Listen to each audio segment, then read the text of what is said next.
Buenos días y bienvenidos a mi canal. Hoy os traigo una posible explicación de la teoría del desdoblamiento de los tiempos, que fue descrita por el físico Jean-Pierre Garnier-Mallet, y hay una adaptación de Alejandra Casado en la que explica este desdoblamiento de los tiempos en 7 niveles. Y yo os voy a traer una explicación pasada por el curso de milagros, a ver si podemos de alguna manera encajar una filosofía en otra.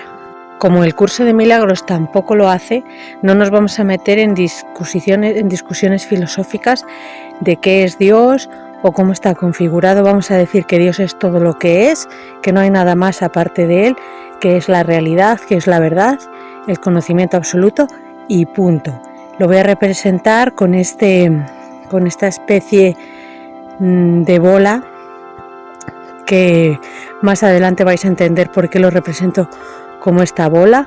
Como decimos, Dios es un todo y esta bola vais a ver que la utilizo para representar a la mente de Dios y a la mente del Hijo. Pero vamos a seguir diciendo que es un todo, simplemente quedaros con esta bola para usarla como un símbolo y punto. Decir que Dios es todo lo que es quiere decir que Dios es el Hijo y las creaciones del Hijo, tanto la mente como el espíritu del Padre y del Hijo, es todo. No hay distinción entre mente y espíritu. El curso de milagros dice que el espíritu es un pensamiento en la mente de Dios. Entonces Dios es todo, es mente, es espíritu. Y el curso nos dice que en la mente del Hijo de Dios se introdujo una pequeña y alocada idea de la que el Hijo de Dios olvidó reírse. Y una diminuta parte de la mente se creyó esa idea, de la mente del Hijo.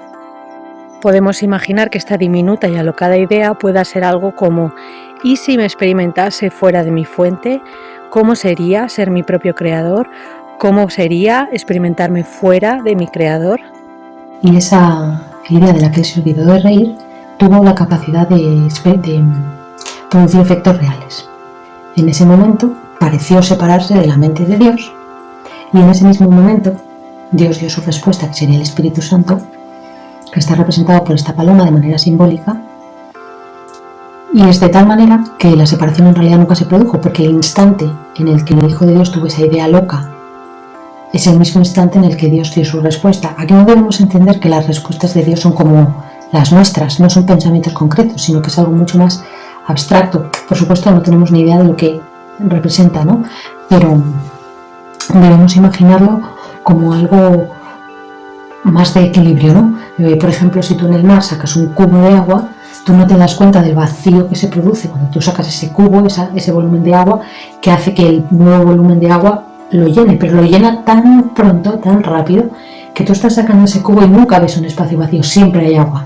Pues algo así, ¿no? En ese instante en el que pareció que el Hijo de Dios se había separado, había sacado ese cubo de agua, ese mismo volumen de agua fue rellenado automáticamente.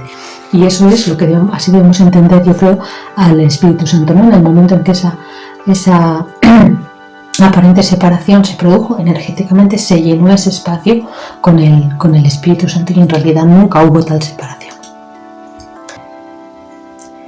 Tenemos un segundo paso. A pesar de que Dios dio su respuesta, la recién adquirida autoconciencia se reafirmó en su propósito. Dijo: no, yo quiero hacer la guerra por mi cuenta, yo soy un creador, yo soy. Esa parte de la mente era consciente de sí misma. Entonces aquí aparece esa aparente separación en la que el 9 representa la mente de Dios, el 8 representa el Espíritu Santo y el 7 la mente dormida del Hijo de Dios. Aquí he querido representar la ramificación del pensamiento. El pensamiento, la cúspide de ese dibujo, sería el pensamiento yo soy. Ese pensamiento yo soy ya no es el todo, ya es el pensamiento, es solamente el tipo de pensamiento que parte de un yo soy.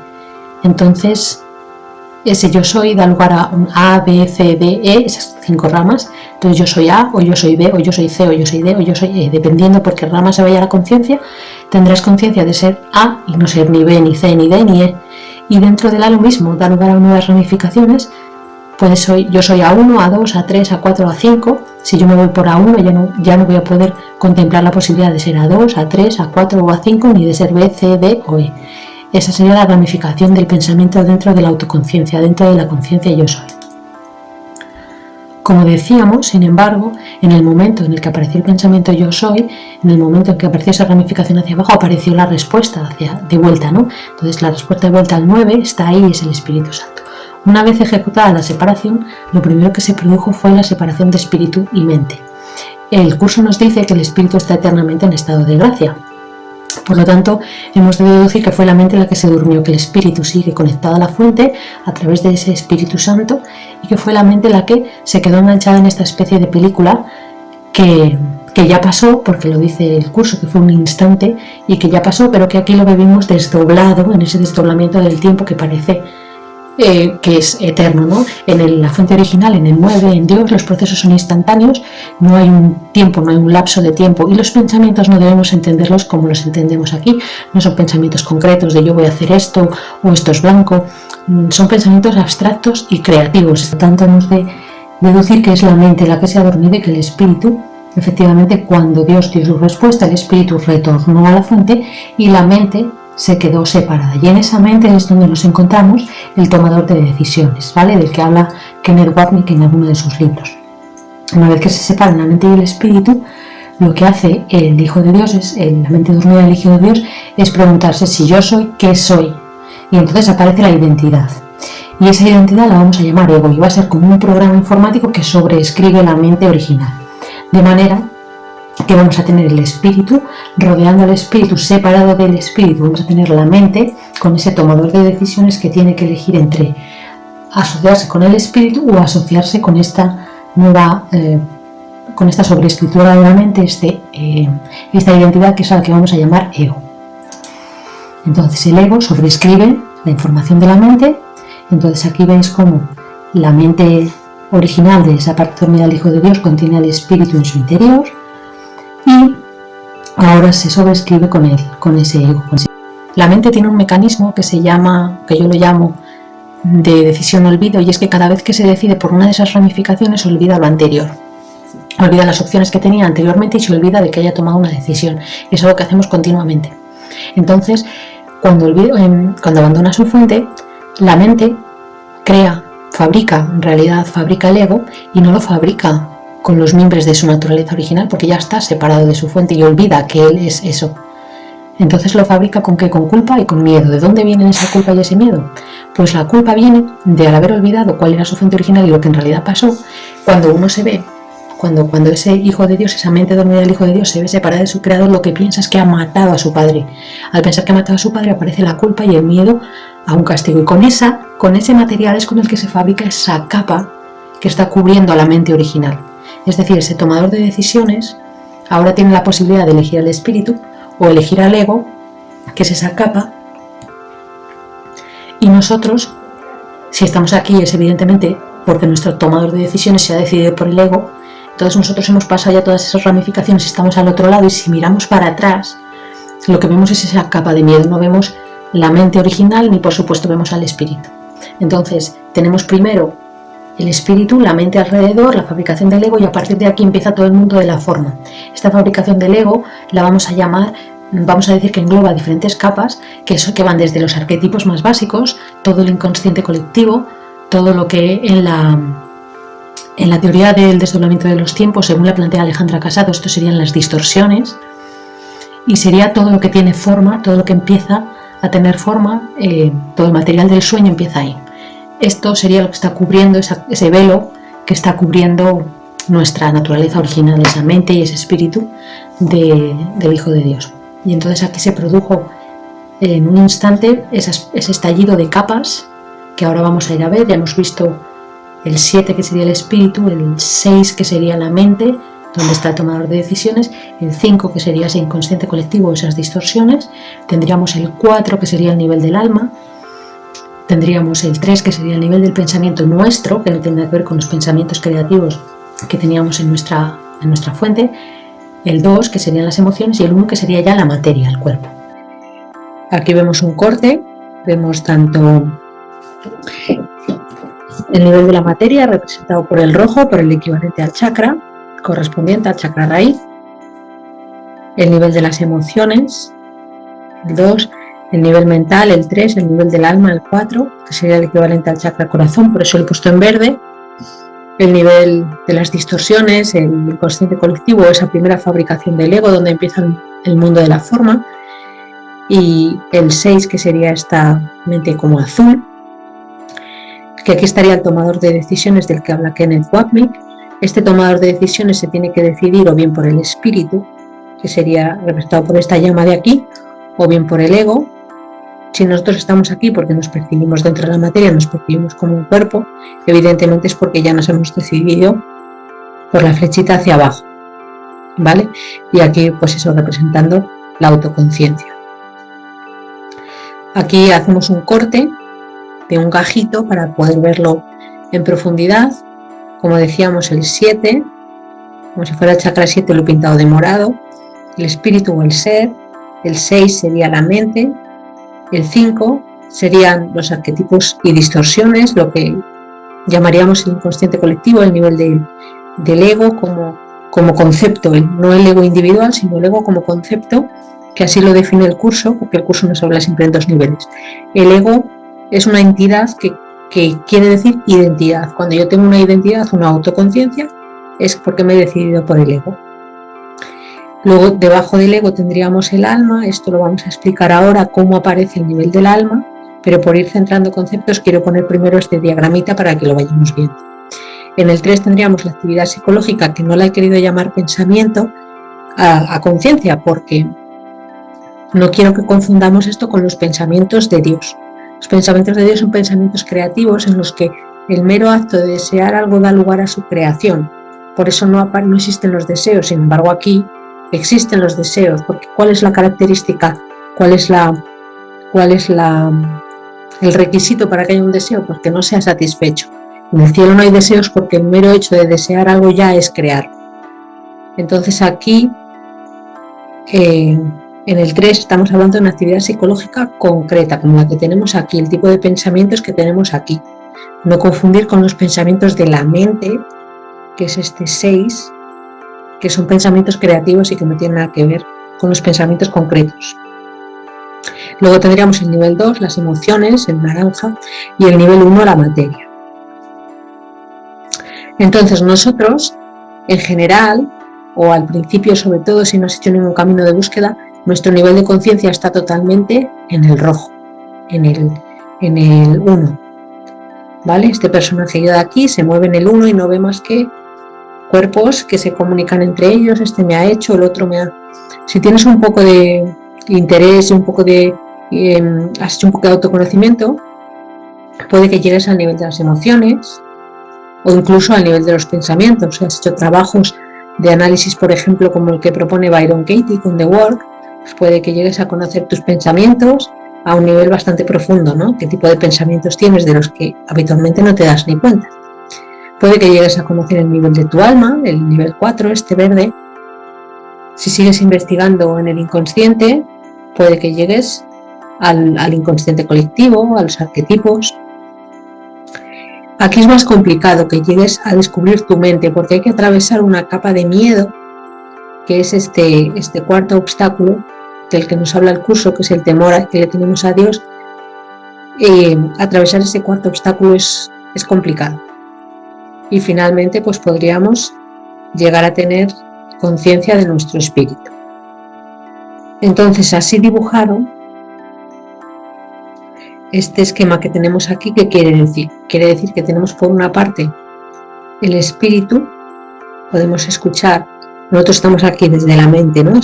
Este color azul clarito, donde está el tomador de decisiones, puede escuchar al espíritu o puede escuchar al ego.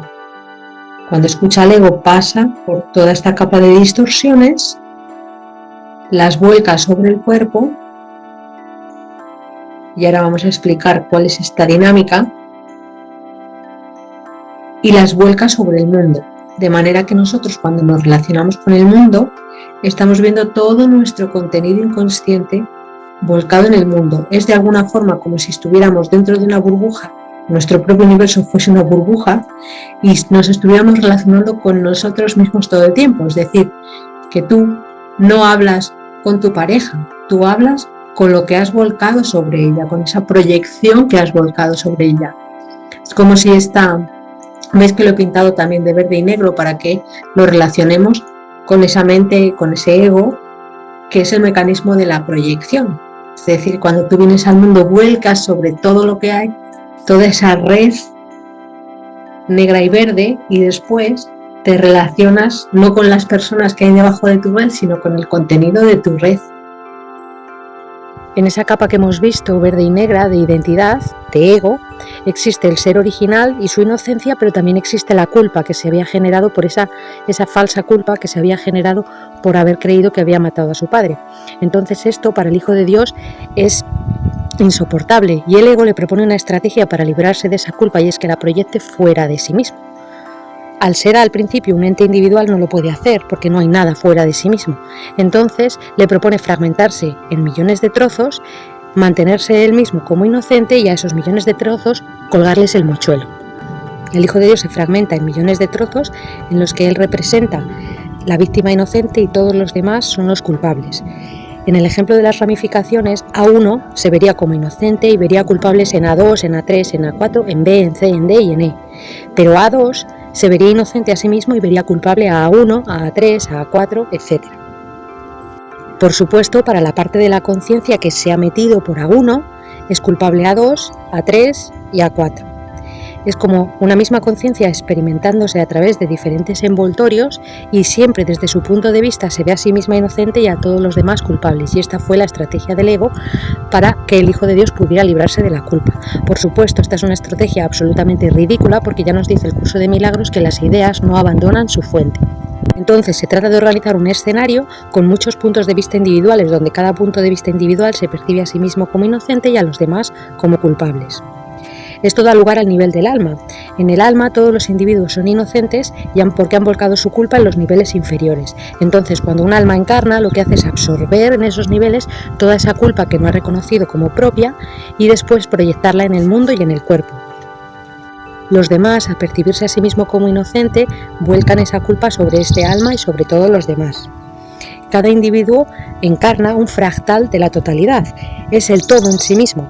Y tiene su fabricada alma individual y rodeada de una falsa capa de culpa mediante la cual se relaciona con los demás.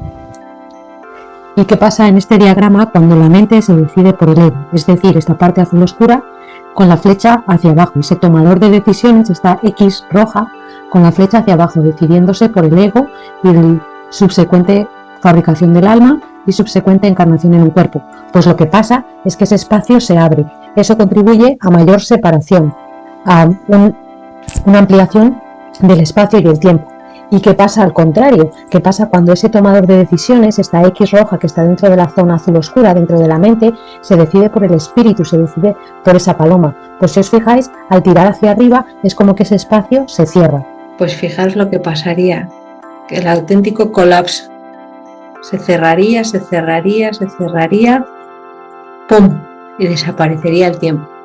Desaparece el tiempo y el espacio y este espíritu volvería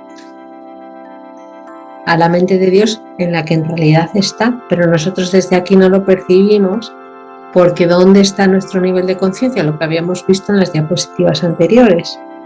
¿En qué nivel está nuestro nivel de conciencia? ¿Somos conscientes del cuerpo solo? ¿Del cuerpo y de las emociones?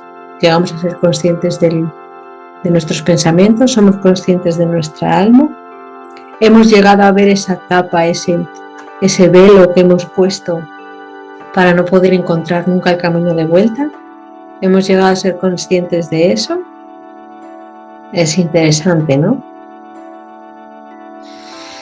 Entonces aquí he querido hacer un poco una alegoría al mito de la caverna de Platón, ¿no? Que aquí estaría la mente y el espíritu. Nuestro nivel de conciencia está por aquí abajo, con ese velo.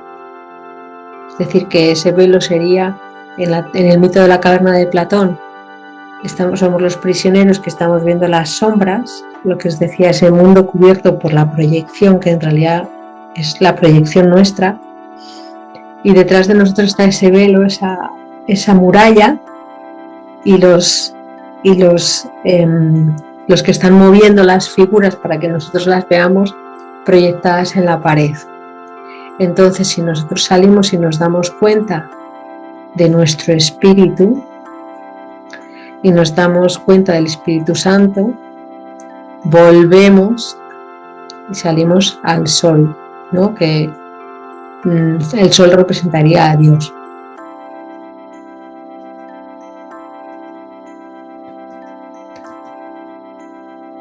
Y bueno, el curso nos dice esto, ¿no? Que el brevísimo lapso de tiempo en el que se cometió el primer error, en el que todos los demás errores están contenidos, encerraba también la corrección de este primer error y de todos los demás que partieron de él. Esto es una cosa que la vemos en nuestra vida. Si tú te paras a analizar todo lo que te pasa en tu vida, verás que continuamente estás decidiéndote por la separación, continuamente. Te estás decidiendo por la separación. Estás abriendo más esa pirámide, ¿no?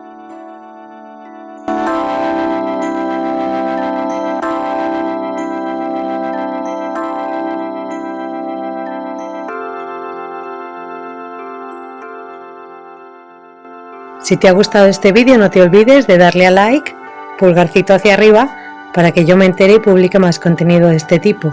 Nos vemos en las siguientes entregas.